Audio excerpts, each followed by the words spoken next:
Hey, thanks for checking out this video. In this one, I'm going to share with you my favorite Premiere Pro techniques for video editing. So even though I'm a photographer, I've actually found that learning to edit video efficiently and, doing it well has been really beneficial to my business, for my social media presence, for people taking me seriously and really looking to me as a full-on professional. So let's start with my first trick. This is called the gap delete. So right here, I've got one clip. It's only a few seconds long. Let's say I want to get rid of the middle of the clip. I want to jump from here to here. There's a really easy way. First, you want to press C on your keyboard for the cut tool. Make two cuts. In the beginning, at the end of the part you don't want. Switch back to your normal cursor with V. Click on the middle part, and here's the trick. Hold Shift and press Delete. And what that did was it deleted the middle clip, just like if I had done this, but also it got rid of the gap in the middle. Another way to do it is if you happen to delete any clip on the timeline and you've got that gap, just click on the gap, again with your normal cursor or V for the move tool, and when that gap is white, you can press Shift, Delete, and it deletes the gap. Alright, my next trick is what I call the mass gap delete, which is going to allow us to delete the gaps in between multiple clips with only a few steps. Now, sure, you could go through each one, do Shift Delete, click Shift Delete, click Shift Delete, but that takes up a lot of time, especially when you have lots and lots of clips. Normally I'll use this technique when I have a bunch of clips from, say, a behind the scenes event, which is what this is. Nate Gunn shot these videos of me shooting other people, and I'll just dump all the clips into a timeline, and then I'll go through each clip and I'll just drag the beginning or end point to where the best part of the clip is, like that. I'll shorten it, just cut off the beginning, cut off the end, and I have what I want. But I literally have sometimes almost 100 clips all laid out in this ginormous timeline, and they've got a bunch of gaps. So here's how to get rid of them really quickly and easily. First, you've got to have your timeline in front of you with all the gaps that you want to get rid of. Next, go to your project panel, which you can see all my video clips here. Click on New Item and click on Black Video. You can also make an adjustment layer. Same thing. Now you want to find that black video item that you've created. And I'm going to put it in the timeline. And it's that little tiny pink sliver. If I zoom in with my equals key, I can see it easier. Let's grab the end point and just drag it out. We're going to stretch it across the whole length of all these clips. Okay? We're halfway done. Next, you want to select all your actual video clips. Grab them all with the V select tool. Move them straight up. Here's the trick. You don't want to move them left or right. You move them straight up. Now, before you click on anything, you're going to move them back down. They overwrote sections of that black video item. So now the black video item is actually cut up into little tiny clips that are the opposite. They're basically the gaps. All right, here's the last thing. Select all of the black video pink clips, which are essentially our gaps. Once I have them all selected, hold Shift, Delete. So what I did was just my very first trick, which is the gap delete, but I did it on the cut up, sliced up clips of the black video item that we basically made into our gaps. So you select all of those little chunks that are left over, Shift Delete, and boom, you just saved yourself a whole lot of time. Okay, my next tip is regarding presets and effects. So first, let's open up our effects panel, and if you don't see that, go to Window and Effects, or Shift 7. And we've got this. We've got a bunch of presets that come with Premiere, all the individual presets for Lumetri, audio effects, video effects, transitions, all that stuff. Now, if you know what you're looking for, you can always use the search bar to type it in, and you can find it, and also the other things that include that same word. But again, that's kind of wasting time that you could be using for something else. So what I did is I made a folder to contain all my favorite effects that I use over and over. And the way to do that is go to the bottom of the panel, click on New Custom Bin, name it, enter, and there we go. So once you've made your bin to contain all of your favorite presets and effects, what you want to do is use the search bar to find that item. So I'm going to look up Dissolve, nice basic transition, and I'm going to click and I'm going to drag it into my Favorites to folder. Okay, now if I expand it, there it is. I also like Warp Stabilization, which is another tip I'll get to later. Click and drag it, drop it into my Favorites to folder. So if I X out of this search function, expand Favorites to, there they are. So find all your favorite things, put them into one folder. You'll be saving yourself a lot of time. Okay, next tip is I'm going to show you how to use Lumetri to make your own presets and to basically use Lumetri to adjust your video clips and get some really nice color grading and exposure and white balance correction. So Lumetri is a plugin that's included with Premiere Pro, and as you expand the presets folder and the effects panel, you see a whole bunch of presets, which maybe you'll find some really great ones that you need, but personally I like to make my own presets because I know completely what's happening. I don't like to have any guesswork. And I like to make my own stuff. So first, in your timeline, find a clip that you want to use as your visual reference, and we're going to use this to basically make a preset, and then we'll save that preset into our favorites to folder for this example. So make sure you've selected a clip, and make sure your playhead is on top of that so you're actually seeing a frame from that clip. Go to any of the folders in Lumetri presets, double click on any of the preset, and now it's applied. So let's go over to the effects control panel. Let's collapse motion, get that out of there. Collapse opacity, we don't care about that. All right, here it is. Lumetri color 2 strip, that's the name of the preset. And I'm actually going to hit the reset effect so that no actual, adjustments are being made. The Lumetri effect right here is on the clip, but it's not doing anything visually yet. So that way we can make our own. So let's expand basic corrections, and just for this example, I'm going to make a black and white preset. That way we know for sure when we've applied it that it's applied, because it's black and white. It's easy to spot. So I'm going to grab my saturation and drop it down, and just to be fun, let's increase the contrast to make it look even cooler. All right, now let's pretend we're done. Go back up to the title of the effects, which is Lumetri color. Let's right click and do save preset, and I'm going to call it Lumetri BW for black and white. Hit OK. Okay, so now we need to first find that preset that we just created, and then we need to move it into the folder that we want it to be in. So using the search bar again, I'm just going to type BW. Now there's 2 of them because I made one earlier. One has a typo.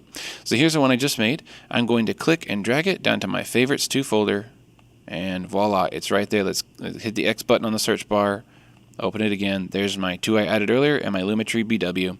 So at any time if I'm at a different clip, jump ahead here, and make sure you've clicked on the clip so that when you double click on the preset or the effect, it applies it to that clip.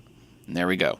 All right, let's say we've got on our timeline a whole bunch of clips that have the same lighting, same color, temperature, and all that stuff, but they need to be adjusted all together as one. You don't want to go through each clip and do the same effect or same preset, apply it here, apply there, apply there. That's, again, wasting time, and it's a little bit inefficient, because what if you change your mind? What if you need to change one of those settings? Now you've got to go through each clip and change the setting, and that's pretty ridiculous. So let's make an adjustment layer. You can do that by going to your project bin, click on New Item, make an adjustment layer, and of course we're going to keep the normal sequence settings. Click OK. Now you got to find that adjustment layer you just made in your project panel, drag it onto your timeline, and expand it across the length of how long you want it to be.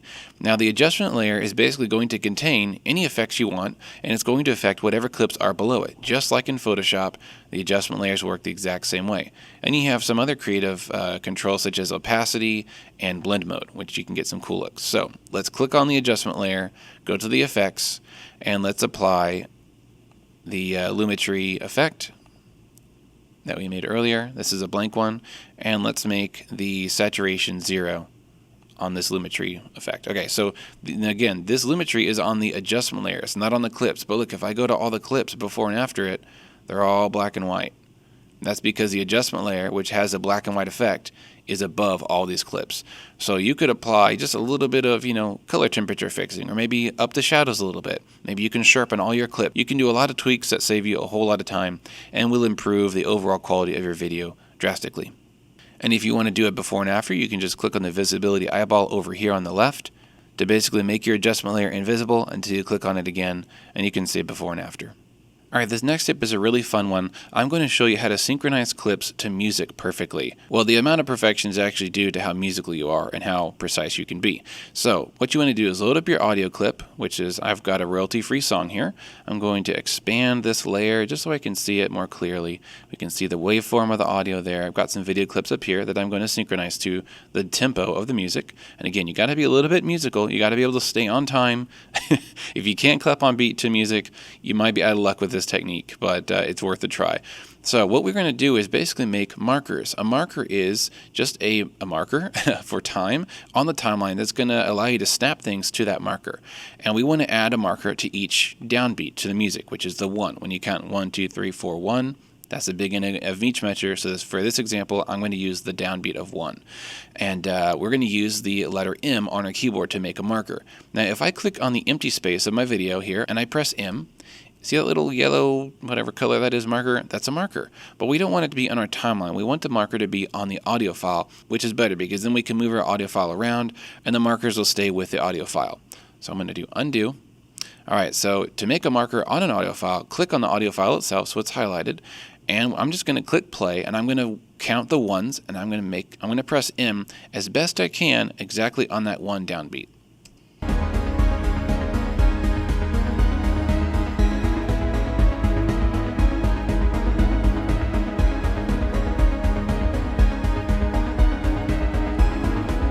I'm going to keep going as best as I can. Press M on tempo.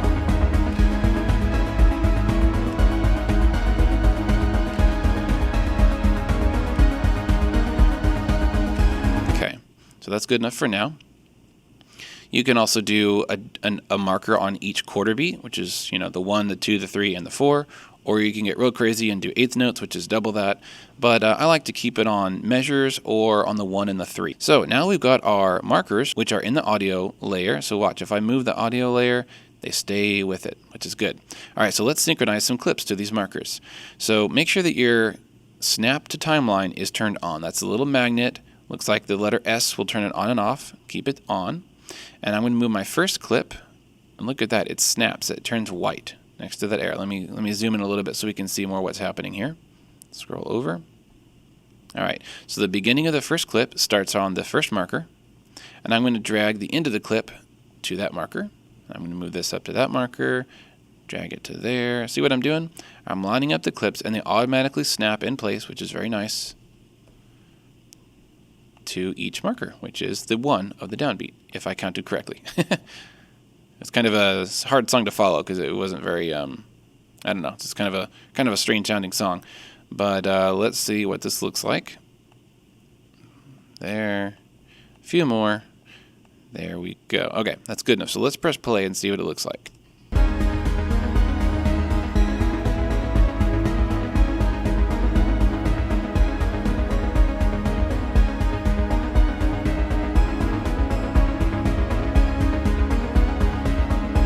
Cool. That looks pretty sweet. Now the clips could be better. Of course, I just kind of picked random clips that aren't really trimmed or anything like that.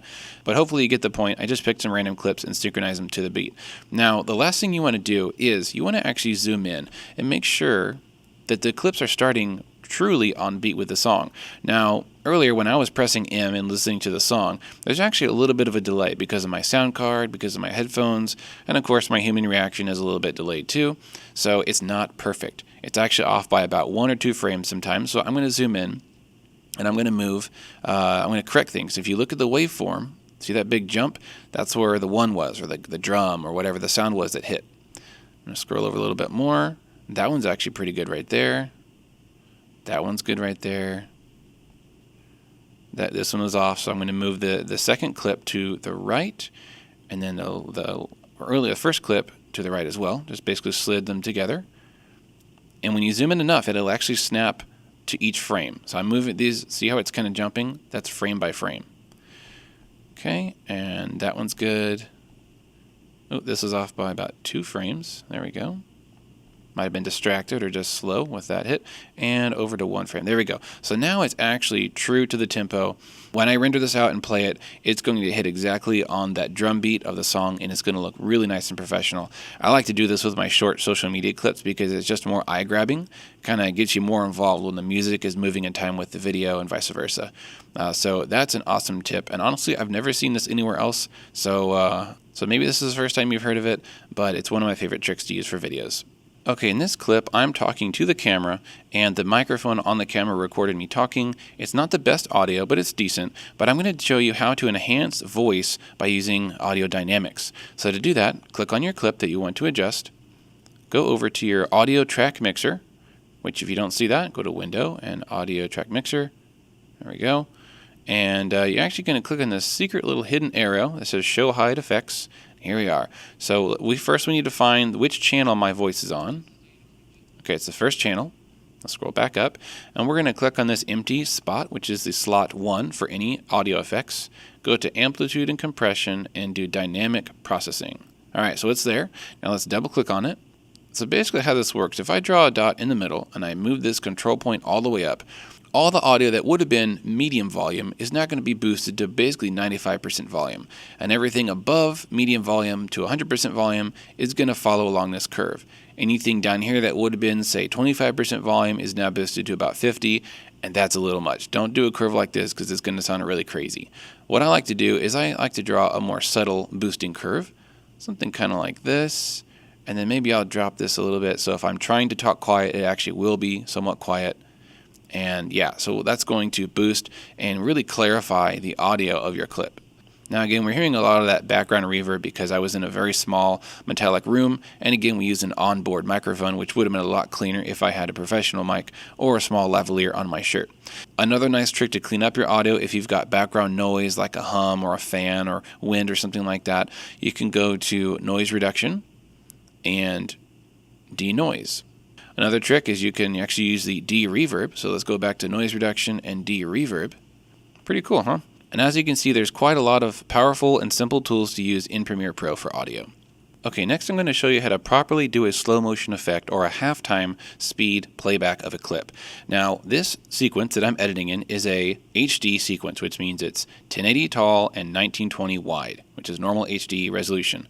My camera, this Canon 6D, can only shoot 60 frames per second if I'm shooting at 720. So here I've found a clip that I shot at my church. I'm going to go to these settings by right-clicking and going to Properties, and then go to Details. We can see here the resolution is not HD, it's 720 by 1280, but the frame rate is 59.94 frames per second, which is basically 60 frames per second. So I'm going to click OK, and I'm going to drag it onto my timeline. Here it is. It's a short clip. Now when I put my playhead over it, we see there's a black border around the edge. That's because the clip is not HD size. So let's turn this into a halftime clip, and then we'll make sure that it fills up the whole space. So let's go to our project panel, and I see my clip here is Sunday, 7/7/2019. If you don't see it, of course, I could have just typed in Sunday to find it. So here's our clip we're looking for in the project panel. I'm going to right-click on it, go to Modify, Interpret Footage.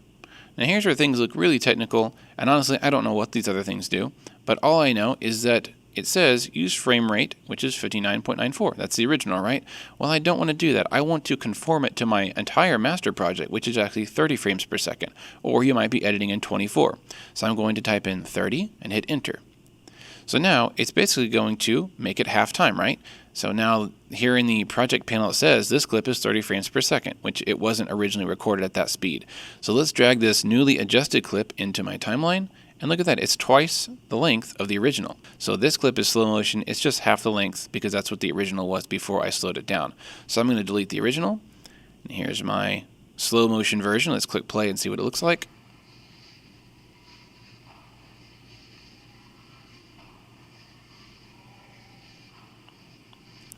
Has a really creepy low octave audio because when you slow things down by half, it also lowers the pitch, I think, by half.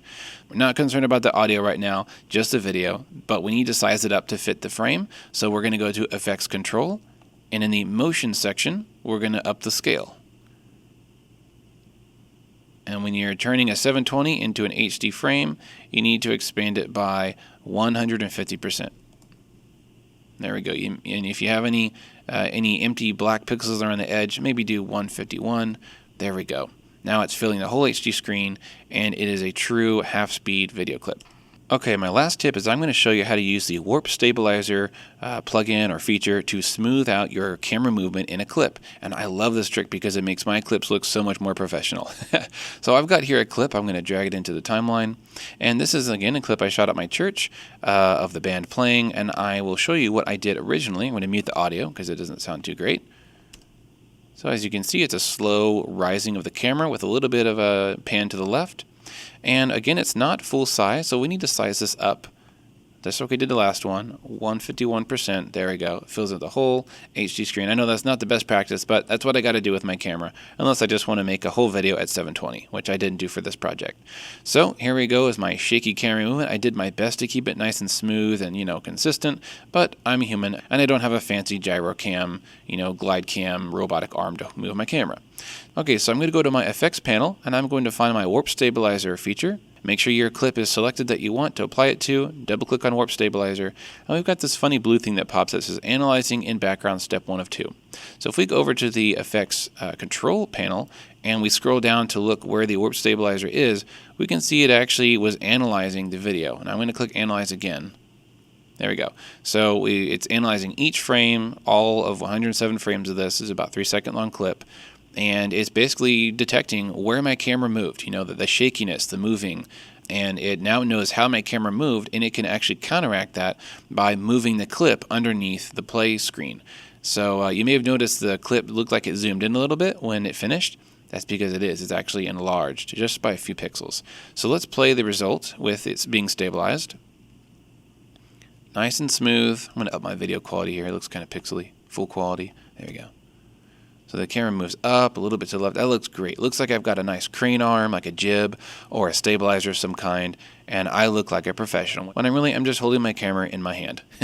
Alright, well that's it for my video tips. I hope you really enjoyed this video, and I hope you learned something new. Let me know what your favorite tip was. Thanks again for watching, and stay tuned for more videos.